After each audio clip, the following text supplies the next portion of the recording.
evening, and welcome to Domination and Submission Radio. I'm your host, Mike Mackay, your host with the most BDSM, DS, Kink, and Fetish talk on Blog Talk Radio. This is a call-in show, so if you have a mind to call in and tell me what you have to say about this topic, then you can call us at 347-857-1862. Let me give you that number one more time. Write it down. You know you're going to call me sooner or later. 347-857-1862. Call in with your questions, comments, rants, whatever you want to share with us. You can also participate by visiting our chat room. The chat room is at the bottom of the page if you're listening to us at Blog Talk Radio live. And you do need to be logged in at Blog Talk Radio to have a voice in the chat room. But once you do get into the chat room, feel free to chat up a storm. And if you have any questions for us that you'd like to have answered on the air, then by all means, go ahead and type them out in the chat room, and we can respond to them in that way. We have a website. We'd love to have you visit. That website is at domination-submission.com. That's domination-submission.com, where we have all sorts of fun things there. We promote my upcoming book, which is Domination and Submission, the BDSM Relationship Handbook, which is coming out at the end of this month, and will be available on Amazon and Barnes & Noble. Also would ask you very, very nicely to follow us, if you could, at Twitter, Facebook, Tumblr, Blog Talk Radio, down the street. It doesn't matter. Just follow us. That way we know you're out there, and we can keep you happy. All right, we got a great show tonight for you, and I think you're going to enjoy this. Our topic today is domestic discipline. And the question we're going to try and answer tonight for you is, can spanking make your marriage better? We'll find out. This is a topic which hits a hot button for some people, and I just want to make sure that we're clear here that the topic tonight is not necessarily Christian domestic discipline, which is the way it is framed in the media most of the time, but we're going to be talking about marital domestic discipline. And true, there are a lot of people out there who are Christians who are practicing domestic discipline, but then there are a lot of people of other religions as well, and I think it's unfair to characterize this as something that only those crazy Christians are doing. So how does domestic discipline happen in a marriage? I mean, do a husband and wife just wake up one day and say, you know what, I don't think we're getting enough spanking in? Probably not. So I'm going to paint a picture for you here. And I want you to imagine a family of three, a husband, a wife, and their teenage son sitting at the breakfast table. Maybe it goes a little bit like this. Well, these eggs are uninspired. Hey, Dad, pass the salt. Clearly can't reach that. I'm taking the leaf out of the table. Don't take out the leaf, son. You're scratching the floor, son. It's not a one-man job, son. Coming to you, Dad. You better not, son. Oh, damn it, my only blue suit! I told you not to mess with the table! Now go to your room! I do not approve of your methods! Dan, must you spank him? What? It's not a big deal. I don't even hit him that hard. Look, I'll show you. Oh, my. What do you mean, oh my? It's supposed to hurt. No, it does. It does. But show me again how you do it. What? I just swat his fanny, like this. That can't be how hard you spank him. Yeah, it is. It's exactly how hard I do it, just like this. Oh, come on. No way. Oh, I don't believe you.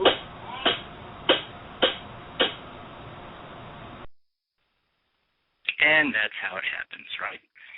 So let's assume for a moment that domestic discipline is something that you've heard about or seen in the media. And why would you see it in the media? It's because the media happens to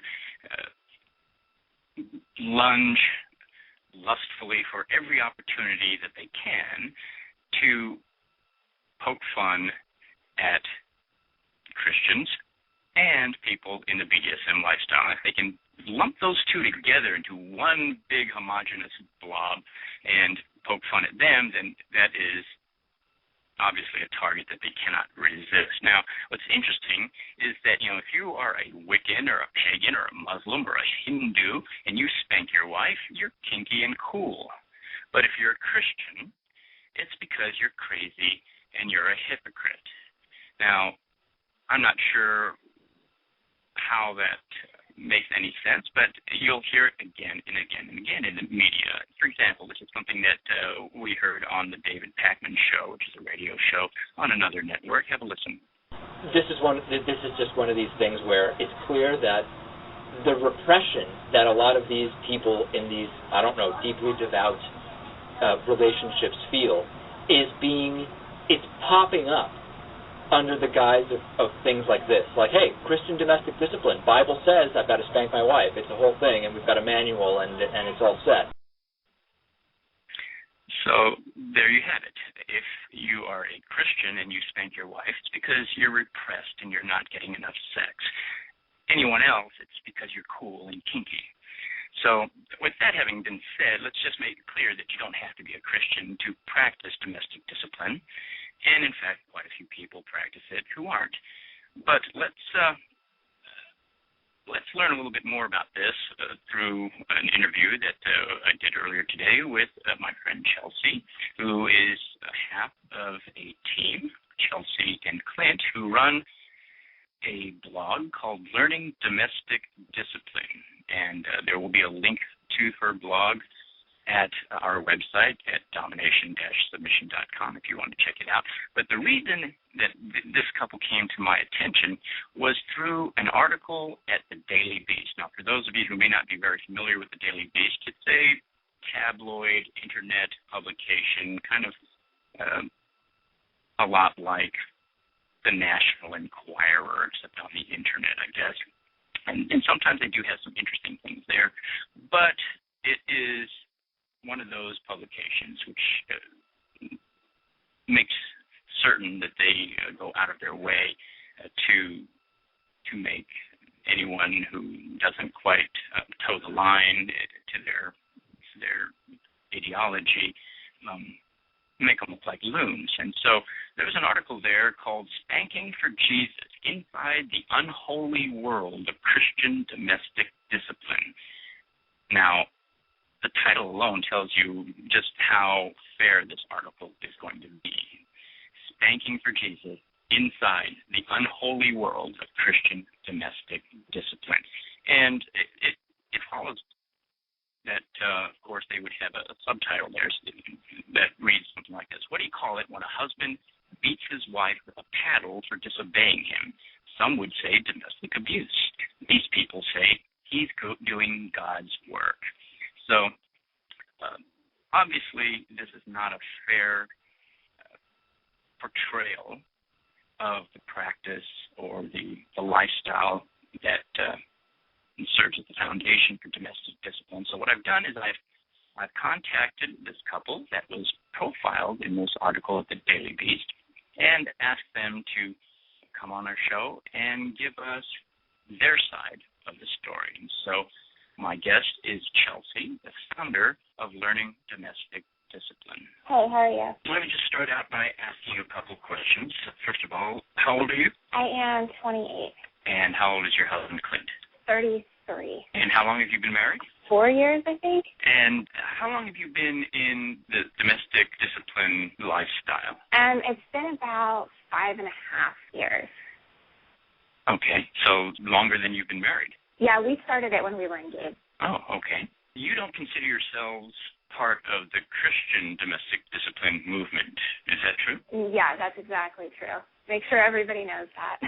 Okay, but you consider yourselves Christians? Yeah, we consider ourselves Christians, but we don't believe that Christianity necessarily has to be a foundation for domestic discipline. We kind of keep religion separate, I guess is the right word. Like, we don't believe that you have to be a Christian in order to do it, and we don't believe that if you are a Christian, you have to do domestic discipline. Okay, that makes perfect sense. I mean, there are a lot of people who like to keep their religion and their spanking different, I guess. Yeah.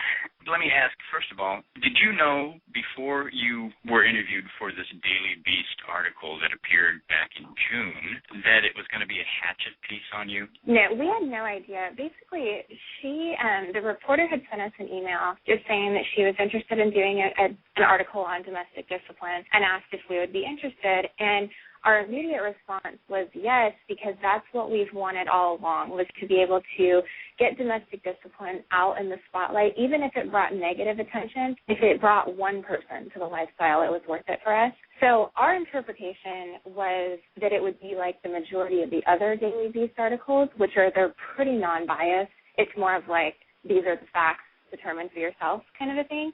Mm-hmm.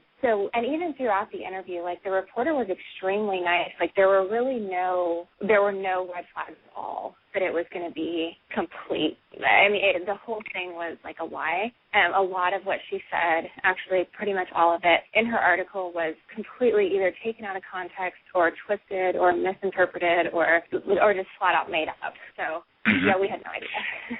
Yeah, I read the article, and I was just amazed at how they obviously were just wallowing in the opportunity to trash both Christianity and the spanking lifestyle at the same time. And even the title tells you all you need to know, which is Spanking for Jesus Inside the Unholy World of Christian Domestic. Yeah. Right. So tell me a little bit about what has gotten you to do a very interesting blog on this subject, and it seems that you're a bit of an activist in this area. Tell me a little bit about what has prompted you to be more of an activist. Yeah, I think that the biggest thing is that when we first started domestic discipline, there was really nothing out there that we could find, at least, on the lifestyle. There were a lot of personal blogs, but it didn't really help us to be like, okay, how do we do this?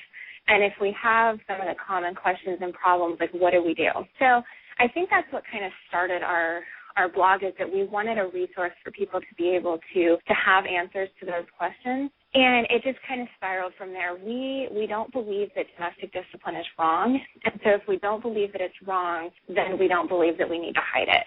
So we're really, really open about it. Majority of our family knows, pretty much all of our friends know, even if they don't practice DD. So I think that we just kind of became activists for it because it's something that we really, really believe in. Okay. What do you tell people who immediately react in a way that makes it obvious that they equate this with abuse? I tell them that that's what I used to think.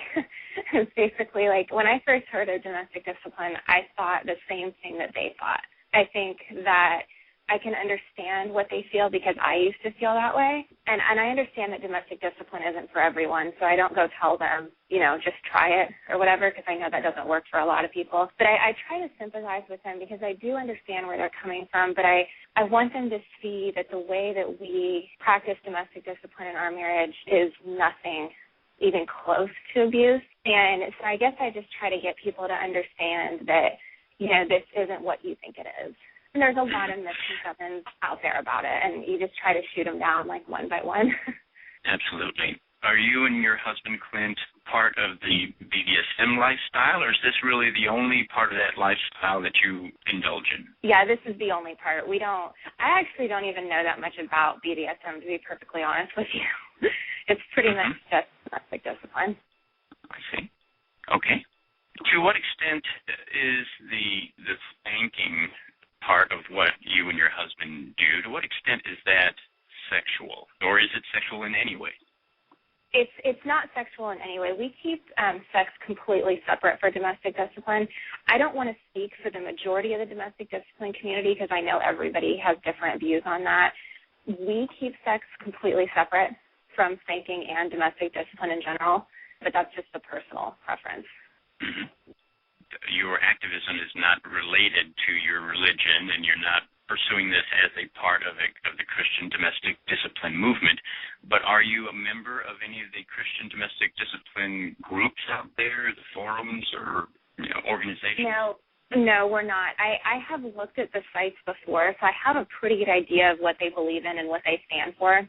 We have a lot of friends that practice Christian domestic discipline, so I guess we're involved in that way, but we're not a member of any of the forums or on any other websites, but I have looked at them. What would you say to the people, and in fact, one of the people in the article, on the Daily Beast article about you, said this. He said, some women try to make this more than it really is. It's really just a sexual fetish. How do you respond to that sort of a criticism?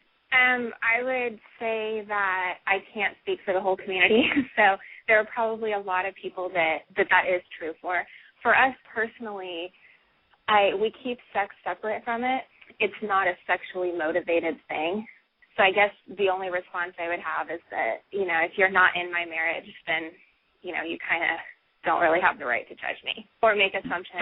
If she doesn't even do domestic discipline, then I don't really think she has the right to make assumptions about what she thinks that she knows based on one article that was completely incorrect to begin with. Mm-hmm. In your marriage, while practicing domestic discipline, are these spankings frequent or infrequent? Are they painful or playful? Try to give us an idea, especially for people who can't even imagine this. Try to give us an idea of what it's like. Right. So for us, they're really, really infrequent, but it may be because we've been practicing it for so long. I think that when you first begin domestic discipline, the spankings are a lot more common. And then as you kind of adjust to the rules, the consequences, and the lifestyle, they kind of taper down. So, I get spanked a couple times a year, maybe. There are other people who get spanked a couple times a week. It just really depends on your marriage. So in our marriage, it's really, really infrequent. And to answer the second part of your question, they definitely hurt. Mm-hmm. Let me ask, again, to give people who have no experience with this whatsoever some sort of an idea of what it might be like. What is your husband Clint's mindset when he's finding it necessary to give you a spanking? Is he angry, or is he like, oh, darn it, I just got to do this?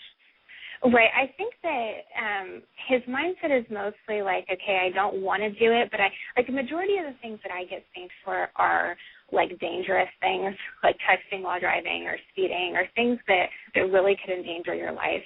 And so I think his mindset is basically that I would rather spank her or punish her for it than the next time, she end up dead kind of a thing.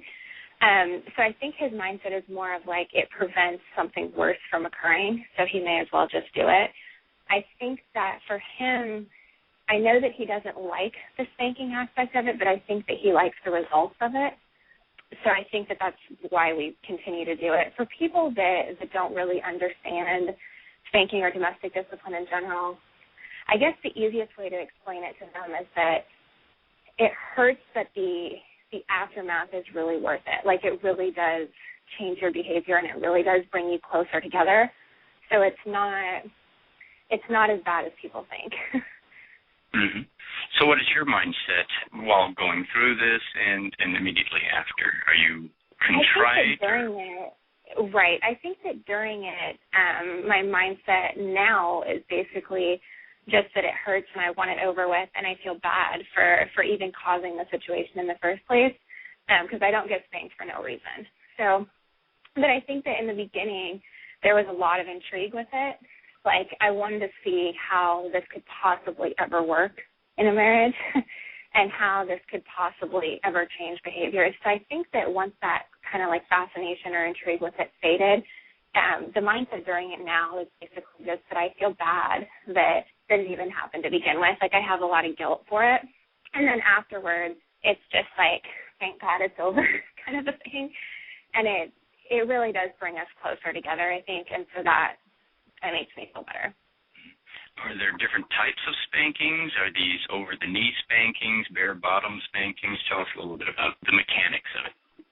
I get spanked kind of like a mix of over-the-knee or over-the-bed, depending on, like, the situation. Like, every spanking is different. It's kind of tailored to the severity of the offense. So, like, maintenance spankings or warm-up spankings or whatever are usually, like, over-the-knee kind of a thing. And then the ones that are, like, punishment spankings, like you really screwed up kind of a thing, are more, like, formalized, like over-the-bed, bare-bottom with implements, etc. Mm-hmm. Do you have kids? Yeah, we do. We have one child. And I assume that when he or she misbehaves, the spankings are in order there as well? I would say no. I don't know what my husband would say. I would say no, but I don't know. And our son is really young, so we're kind of pretty far from crossing that bridge. Okay. Tell me a little bit about your blog. What prompted you to start your blog, and what sort of things are you doing with it? What are you accomplishing with this? We started learning domestic discipline pretty much for the same reason I stated earlier, which is just that we really didn't find that there was any kind of instructional or how-to or advice information out there on domestic discipline. Most of what we found was just people's personal takes on it, which I think is great. But at the same time, I think that people really benefit from having some kind of starting point for the lifestyle.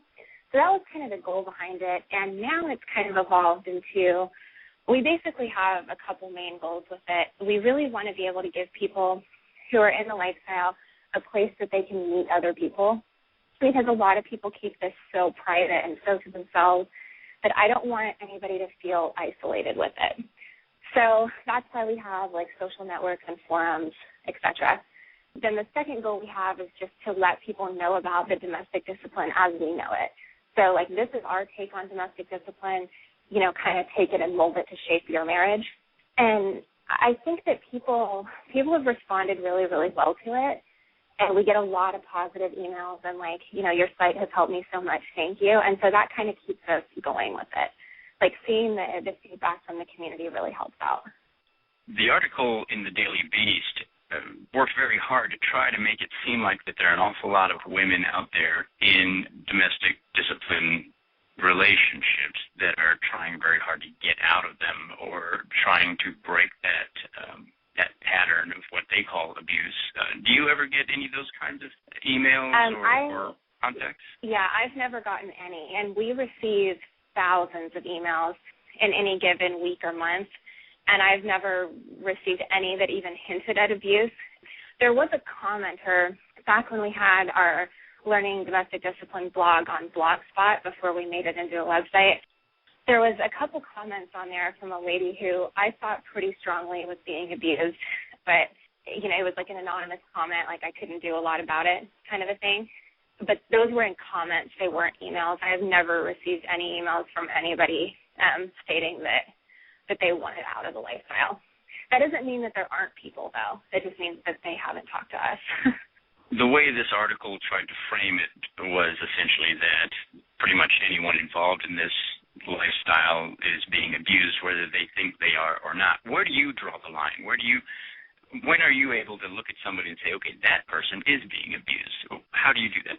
I would say that it's abuse if, A, it's done out of anger. So if an HOH is spanking, like, in order to get rid of his anger, I would say that has the potential to turn into abuse. Meaning that, you know, if he's using implements and his wife to kind of get out his anger, then that has the potential to go pretty bad.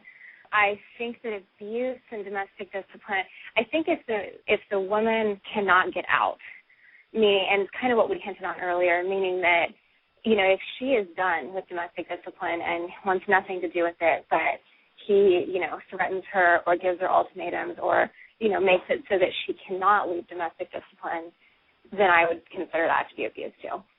Mm-hmm. Is this something that you would recommend to somebody who never even thought about it before? Or is it something that not for everyone, but it's really for a very small group of people? I think that it can be for everybody, provided that the person who is the HOH, so whether that's a guy or a girl, does not have a history of domestic violence or anger management issues or alcoholism or things that fuel anger and abusive behavior. So if a couple has had several incidents or histories of that before, I would say not to even try it, because that's a huge risk. For everybody else, I think that provided that they do it correctly or what they consider to be correctly, I think that it can work for everybody else. Does it make you mad that these people did their very best to make you look ridiculous? I don't know if mad is the right word. I think that it makes me very, let me think of the right word. It makes me very upset that somebody would take what I said and completely twist it around. So I interviewed with her for probably an hour, and the whole hour it seems like everything I said was either not added or changed or twisted or completely made up, and it just makes me kind of frustrated. I don't really get mad at people, so I don't really think I'm mad. I'm just more frustrated and just kind of annoyed that it happened to begin with, and I'm also kind of hurt because I feel like she totally led me on. I think she was super nice. She said multiple times, like, oh, yeah, I can understand that kind of a thing in the interview. And, now I know that was, like, a complete lie. So I guess it just kind of hurts that somebody would do that. Here's a line, I'm looking at it right now in the article. It says, but this isn't domestic abuse, Chelsea says. This is for Jesus. Did you ever say that? I have never said anything even remotely close to that. I don't even know what to say to that other than she completely made that up.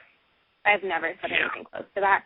And I think that anybody knows me or that knows me would know that I would never, ever, ever, ever, ever say that. It's just that would never come out of my mouth. It's not who I am. I mean, it wasn't just a hatchet job. This was an incredibly mean-spirited hatchet job. And this is where I kind of learned of your existence and decided to try and get you on. Are there things that haven't come out about the domestic discipline movement that you wish more people knew that maybe we haven't touched on yet? Yeah, I think the biggest thing I want people to know is that everybody practices domestic discipline differently. So if, some people practice domestic discipline and never include spanking. And so in that case, like the people that are screaming it's abuse, okay, but what if it's domestic discipline without spanking? Do you know what I mean? Because there are a lot of people that do that. I think there are also a lot of people who do domestic discipline where the wife is the HOH and the husband is the submissive partner. And so I think that kind of shoots down a lot of the claims that the wife is being abused, because in that case, it's totally reversed. So I guess I just wish that people knew that domestic discipline comes in all different shapes, sizes, varieties. There's no, domestic discipline definition that encompasses everybody. And so I just wish that people knew that, domestic discipline is not all about spanking your wife. When you refer to an HOH, that's the head of the household? Oh, yeah, sorry. That's the head of the household. Mm-hmm. Are you a submissive in any other way, or is it just when it comes down to being disciplined in your marriage? I think I'm submissive in my marriage in a lot of ways, but I don't think I'm submissive outside of my marriage. I'm pretty headstrong in a lot of other ways, but in my marriage I'm pretty submissive, but I think it's because I respect him, and I also think it has something to do with the fact that I want to make him happy, and submission does that. Mm-hmm. You said earlier that you didn't consider yourself part of the Christian domestic discipline movement, and you really don't consider yourself part of or even know very much about the BDSM lifestyle. Do you consider yourself part of the DS lifestyle, the domination-submission relationship lifestyle? Based on what I know about it, I don't know if I know enough about it to answer that, honestly. I think that in our marriage, my husband is pretty dominant and I'm pretty submissive. So on that ground, yes, but I don't know enough about the details of it to be able to answer yes or no. Mm-hmm. Would your marriage suffer if suddenly you were forced to stop getting spankings? No, I don't think so. If just the spanking aspect were removed, I would say no. If domestic discipline in general were gone, I would think it would be a huge adjustment, but I don't think it would suffer. My husband and I have a very, very strong marriage, and we have since even before incorporating domestic discipline. So if spankings or domestic discipline were to go away, it would take some adjusting, but we would be fine. Tell my listeners where they can find your blog and how they can contact you if they have other questions. Okay. Our blog URL is www.learningdd.com/blog, and our email is contact@learningdd.com. Super. I look forward to getting both you and Clint on a future show where we can talk maybe at greater length about this, but I appreciate you being a part of the show, and thank you very much for telling us all about it. You're welcome. Bye. All right. Bye-bye. And that was my interview with Chelsea, the founder of Learning Domestic Discipline, the blog. I have put a link to that blog on my website at domination-submission.com on the DS Radio page. So check that out. It's a great blog. You can learn a lot from looking it over. And if you have any questions, be sure to contact Chelsea and Clint. They're great people, and I look forward to getting them both on a future show where maybe we can talk a little bit more about this topic at greater length, particularly if people seem interested in it. I find it fascinating, not just because I like spanking, but I find it fascinating in the sense that it's just amazing to watch the way the media has ganged up on these two just for being who they are, and it's not like they're bothering anybody.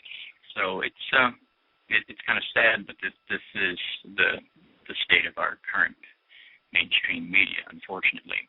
All right, we're going to take a little break, and then we'll be right back with your calls, your comments. If you want to call in and tell us what you think on this particular topic. You've been listening to Mike Mackay on Domination and Submission Radio. We've been talking about domestic discipline. Can spankings make your marriage better? We'll be back in about 2 minutes.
And we are back. You're listening to Domination Submission Radio. My name is Mike Mackay. I'm the author of Domination and Submission, the BDSM Relationship Handbook, and that is what the show is all about, BDSM and DS relationships.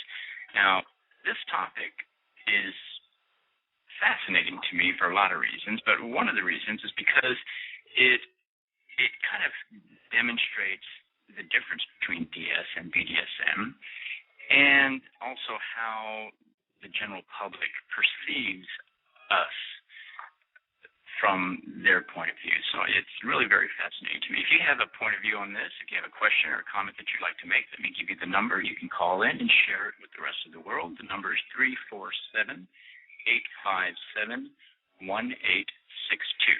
Again, 347-857-1862.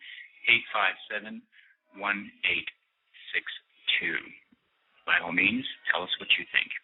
Now, as I mentioned, the show is all about relationships, and it's really easy to talk about BDSM as an activity. If you're going to talk about spankings, for example, it's a classic form of BDSM impact play, and there are BDSM organizations and clubs and munch groups all over the country that are devoted just to impact play, things like spankings and paddlings and whippings. And there's just an infinite number of ways that you can enjoy that kind of an activity. And just because you like being spanked doesn't necessarily make you a submissive or a slave. It might just make you a bottom, or it might just make you somebody who likes spanking.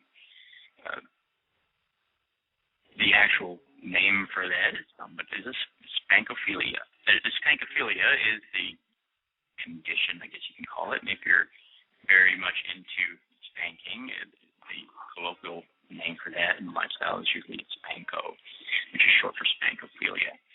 And you can be a bottom and enjoy being spanked without necessarily being a submissive. And that's something that not everyone out there fully realizes sometimes. Sometimes people just assume that because they like performing in a bottom role, in a submissive role from time to time in a situational way, that makes them submissives or slaves or whatever, and that doesn't necessarily hold true in every occasion. So, what do you think about spankings? If you have a question or if you have a comment that you'd like to make, go ahead and call us, 347-857-1862. I think another aspect of this topic which really fascinates me, and it was just asked in the chat room, was is this fascinating because there's religion attached to the topic? And to be honest with you, I think it is interesting to people because the media has managed to somehow attach religion to this. Like I said earlier, if you like spanking, but you just happen to be a Wiccan or a pagan or a Muslim, well, there's nothing unusual about that. You're just kinky and cool. But if you happen to be a Christian, then you're a hypocrite. You're repressed. You are, acting out your deep-seated insecurities and sexual frustrations. It can't be that you just happen to be interested in spanking just like everyone else is out there. So, to me, it's just one of those things that is kind of a shame that the media is so quick to condemn one group of kinksters out there as opposed to everyone else out there. If you are Rihanna singing songs about S&M, you're a rock star. If you're a Christian singing songs about S&M, you're a hypocrite. So there's a lot of that in this story that I find fascinating. And in fact, when you read my book, when it comes out at the end of this month, you'll find that there's a whole chapter there about DS and religion. And I got to tell you, as I was writing it, I had friends telling me that this was a very, very big mistake, that I should not in any way write about religion in a book that has to do with domination and submission and bondage and discipline and sadomasochism. How dare I talk about religion, because that's just going to turn off a lot of people. And the fact is, a lot of people have questions about this. There are a lot of people who are, because of what they've seen in the media, are asking themselves, can I be a good Christian and like spankings? Can I be a good Muslim and enjoy being tied to the bedpost? Can I be a great Hindu and like, tattling my partner? There are a lot of people out there with questions like that. And there's almost no one that they can ask. Let's face it, very few people are going to go and visit their local clergyman and say, hey, is it okay if I tie my wife to the bedpost? Probably not going to happen. So I decided, I'm going to put a chapter in the book about this. And so the chapter is about how you can be devoutly religious and be in this lifestyle, and there is no contradiction there. There is no hypocrisy there. You can be kinky and religious, both. There's no oxymoron there. It's not like jumbo shrimp or military music. It is what it is. There's very little, believe it or not, in the scriptures for any religion. And I do go through a lot of the different religions, not just Christianity, but in my book I talk about Buddhism, Judaism, Hinduism,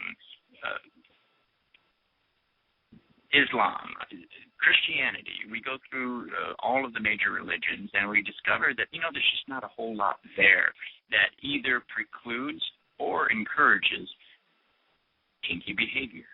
And so I think it's going to come as quite a surprise to a lot of people. And sometimes I wish that the members of the media who are so quick to point out that any Christian who likes kink must be a hypocrite, I would point them to that chapter in the book, because it's not necessarily so. I think one other and final reason that this topic is really very interesting is that spankings are almost a universal fascination for people, even if they're people who don't particularly like being spanked themselves or giving spankings themselves. I think spankings are something that every child in America grew up either familiar with or curious about. If they weren't being spanked with by their parents, then their friends were, and so everyone had some connection to spankings. And so there's a mystique there that everybody tends to forget about as they get older. But I think the mystique stays there, kind of buried in our psyches for our entire lives. And so even if you're not somebody who enjoys giving a spanking or receiving a spanking, I think spankings are just one of those things that will always be really, really interested in, even if it's just on a purely abstract level. And I think you have to remember, too, that spankings are not always painful. Spankings are sometimes playful. They're sometimes good fun. And it's very easy for someone outside the lifestyle, for our vanilla friends, to simply characterize a spanking as abuse when often they are much less painful than a lot of the things that our vanilla friends are out there doing for the pure joy of it. So I think that these are all points that we ought to be able to bring up from time to time, and hopefully our vanilla friends will get a better understanding of it in time. And with the help of people like Chelsea and Clint and their blog on domestic discipline, I think that we're moving inch by inch closer to something like that. I personally enjoy spanking. Not getting spanked, I enjoy delivering spankings, but the spankings that I deliver are always fun. In fact, I find absolutely no joy in delivering a spanking with somebody who isn't enjoying it herself. And I do say herself because I have yet to give a spanking to a male, but you never know. Stranger things have happened in my life. Well, this has been a great 45 minutes talking about domestic discipline and marriage and spanking and DS relationships, and I hope that we have more shows like this in the future with more fascinating topics. If you have a topic that you think would serve as a great topic for one of these shows, then by all means contact me through Twitter, Facebook, Tumblr, FetLife, Blog Talk Radio, Toucans, connected by string. It really doesn't matter. Just contact me, and we'll work something out. In the meantime, I thank you for tuning in. This is Mike Mackay, and you've been listening to Domination and Submission Radio. Thanks very much. We'll talk to you again next